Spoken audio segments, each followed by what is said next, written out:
Assalamu alaikum wa rahmatullahi wa barakatuhu. Men Abazov Qojali, Batken шаарынын Кызыл кварталында туулганмын. 43 жаштамын. Бул дин чөйрөсүндө 2014 жылдан беримин. Менин юбилеюм ушул. 3 уулум бар, 2 кызым бар.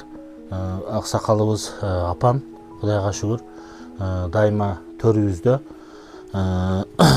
Атам rahmatlık ötüp ketти. Allah Taala өзү рахматы калсын.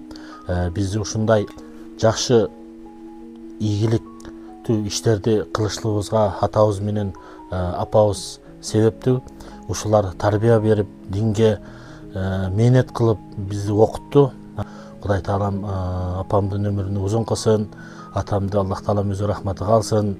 Азыр бул жерде балдарым 4-төө, 5-инчиси эң чоңу уулум Түркияда Куран жаттап, карылты окутат.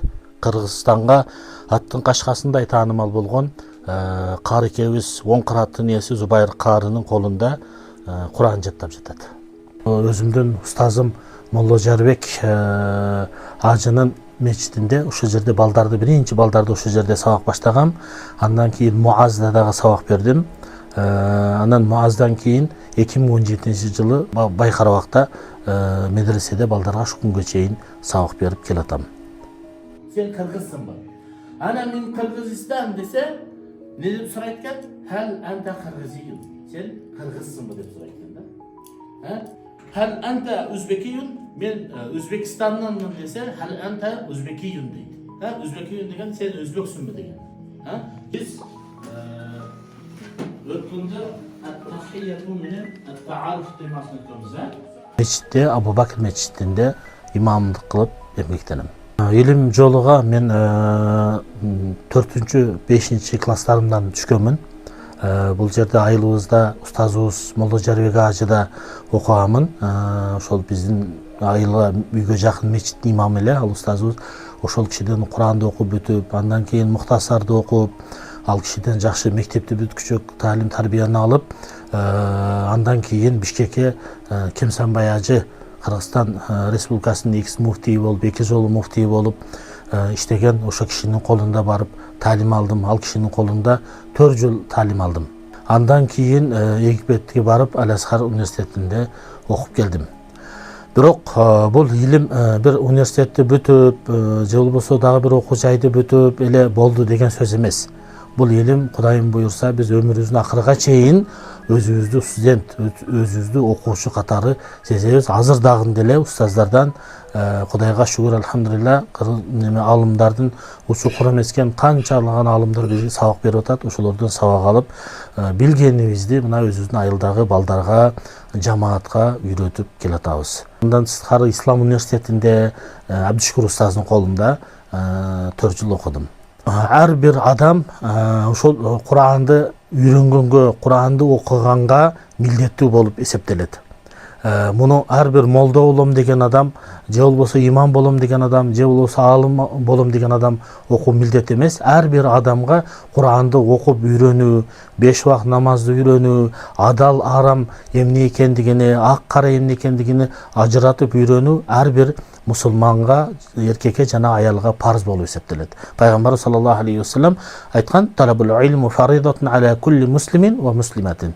Илим талап кылуу бул мусулман эркекке жана аялга фарз. Илим талап кылуу десе, адамдар көпчүлүк ойлойт, имам болот, же болбосо алым болот. Жок, андай эмес.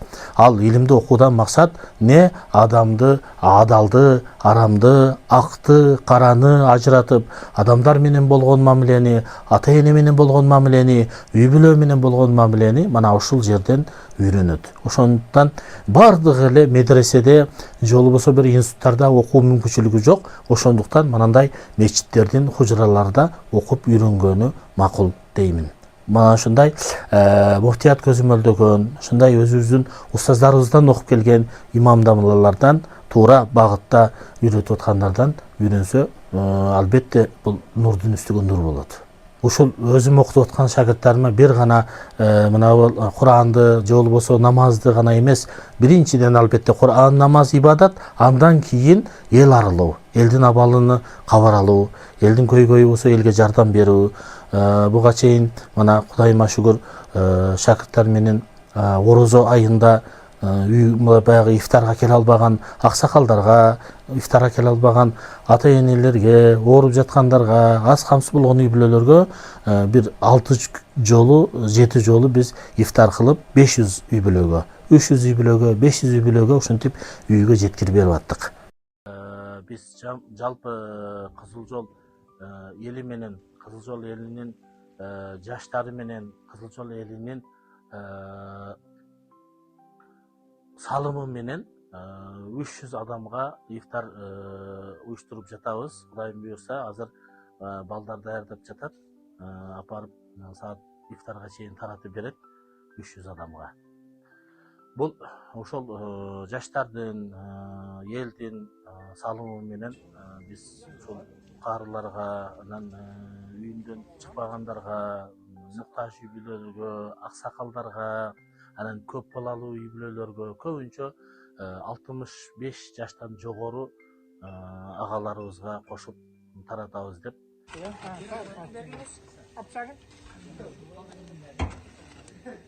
Биз ошол шагырттар менен биргеликте элдин бардыгына ошол курбандык кылууга чакырып, айылдын бардыгына чогуу бардыгыбыз өткөрүп, курбандыктын фазилети жөнүндө айтып, бардык шагырттеримди ошол былтыр аны баштадык. Кудайым буйрса, жылыга биз аракет кылабыз. Айтып, дуасыны берип кетишти. Allahu akbar. Allahu akbar ve lillahil hamd.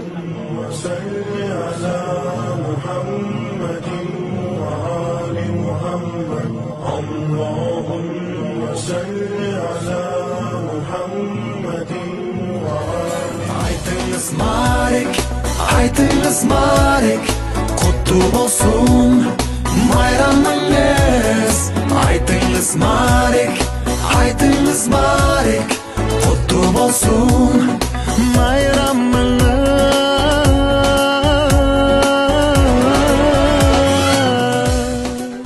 Окуу кийим куралдары атасыз калган үй бүлөлөргө, муктаж болгон үй бүлөлөр биздин мойнубуздагы, менин имамдык мойнумдагы милдетим деп билип, ошону неме кылып алып берип атам. Жамаат менен, шакирттер менен. Имам деген ушул мен өзүмө мойнума жүктөлгөн милдет, бери гана адамдарга 5 убакыт намазды окуп бериш, же болбосо алардын берген суроолоруна жооп бериш эмес, сөзсүз түрдө ал элдин арасын аралоо. Алардын арасында кандай көйгөй болсо элди топтоп чечүү. Ошол шакырттар менен бардыгы биригип, ошол элдин көйгөйүн чечүү.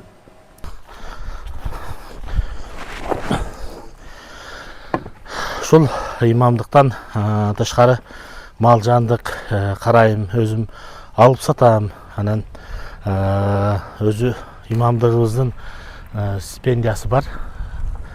Анан тышкары дагы ушул мал жандык кармаймын, өзүм алып сатам. Анан тышкары дагы ушул үй бүлөмдү багуу үчүн лабо менен такси кылам. Тирлик, эл катары тирлик кылам. Ушул тирликтен сырткары убактымда ушул элге кичине динден маалымат берем, сабак берем Курандан. Кудайга шүгүр, алхамдулилля, мен ушу келгенден бери менин колумдан Куранды окуп бүткөн жалпы балдардын саны 100дөн ашты. Аксакал, жаш балдар бардыгы чогулуп 100дөн ашты. Азыр менин шагиртим дагы балдарды окутуп атат, анын дагы аны колдо дагы Куранды бүткөндөр бир 30дан ашты. Кудайга. Элге адал арамды, ак караны жеткирүү. Алланын жалгыздыгыга, пайгамбар анын элчиси экендигине чакыруу. Элге туура намаз окууну, элге туура ибадат кылууну, элге туура адамдар менен бири-бири менен болгон мамилени жеткирүү бул имамдын милдети. Атам окуткан учурда сен балам эч качан акчага кызыкпагын. Сени мен ушунчалык кыйынчылык маалда окутканмын. Өтө кыйынчылык маалда окутканмын. Мен ал убактыда акчага кызыккан эмесмин. Энди сен ушул үйрөнгөн нерсеңди адамдарга үйрөткүн деп мага атамдын айткан көп насихаты болгон. Кудайга шүгүр, көптөгөн балдарды окутуп, элге көргөзүп балдардын көпчүлүгүн окуткандык себебинен мен ушул мага бир окуу жай болсо жакшы болот, мечиттин хужурасы болсо жакшы болот, жамаат менен балдар менен таалим кылганга деп элге кайрылган учурумда эл 3 күндүн ичинде ушул имаратыбызды 3 миллиондон ашык акча кеткен хужурабызды салып берди. Асты подвал бул 15ке 8 размери. Асты подвал, астында аялдар, кыздар, устазалар бардыгы окушат. Үстүндө жамаат, жаш балдар, эркек кишилер окушат. Бул имамдын ушул хужурасы. Бул жерде отуруп иш бөлмөсү. Бул албетте Азирети муфтийибиздин, Казы дамлабыздын тапшырмасы болгондук себебинен биз ушинтип өзүбүздүн хужурабызды ушул жерге шартты түздүк. Мен ушул мүмкүнчүлүктөн пайдаланып, ушул Кызыл Жол айылынын элине ыраазылык айтып кетем. Ушул шафтарга чейин азамат тарап кеп коюп берди. Эми Кудайым буйрса, мындан ары дагы өмүрүбүздүн акырына чейин ушул имамдык милдеттеп кызматты кылганга аракет кылабыз. Мен элиме айтып кете турган нерсем, мен мына ушул жерде турам, кандай суроо болбосун, кайсыл нерсени үйрөтүү болбосун, мен дайыма даярмын. Албетте адамдар биз мечитке садака кылабыз, мечитке садака беребиз дегени туура эмес. Анткени ар бири өзүнүн салымын кошуп, ахиретиге соогун алып атат. Ар бир кошкон, салымын кошкон адам өзү үчүн кошот, же болбосо ата энеси үчүн салым кошот. Ошондуктан бул мечитке келген, медресеге келгенди биз салым деп айтабыз.